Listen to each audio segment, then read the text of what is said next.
লক্ষ্মীর ভান্ডারের পরিবর্তে অন্নপূর্ণা ভান্ডার দেওয়ার নাম করে মানুষের মহিলাদের বিশেষ করে ভোট নিয়েছে 1,000-এর পরিবর্তে 3,000 টাকা দিয়ে হবে। এখন গতকালকে বিধানসভার মধ্যে মাননীয় অর্থমন্ত্রী মহাশয় এক প্রকার তিনি স্বীকার করে নিলেন যে 1 কোটি মানুষকে তারা মহিলাকে লক্ষ্মীর ভান্ডার দেবে। পেত 2,42,00,000।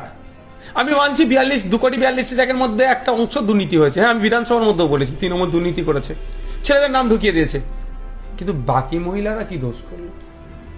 এরা 1 কোটি মহিলাকে দেবে টার্গেট, কারণ এবারে 36,000 কোটি টাকার প্রজেক্ট রেখেছে।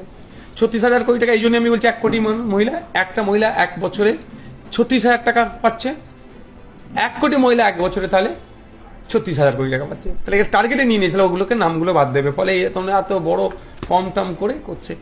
এই নিয়ে যখন মানুষ তিতিবিরক্ত, মহিলারা ক্ষিপ্ত হয়ে উঠছেন, হকার গরিব সমাজের মানুষ, নিম্ন মধ্যবিত্ত গরিব মানুষরা যখন, হকাররা যখন তাদের দোকানপাট ঘুমটি ভেঙে দিচ্ছে, যখন ক্ষিপ্ত হয়ে উঠছে, তারপরে পরে কি পোস্ট ইলেকশন, প্রি ইলেকশন কি বলেছিল যে আপনার ক্ষমতায় নিয়ে আসুন, দিল্লির মতো পেট্রোল ডিজেলের দাম করে দেবো, 450 টাকায় গ্যাস পাবেন, অনেক কথা বলেছিল। আজকে সেগুলো ব্যর্থ হয়েছে। বিদ্যুৎ 200 ইউনিটের কথা বলেছিল, উল্টে বিদ্যুতের দাম বেড়ে যাওয়া শুনছি বেড়ে যাবে।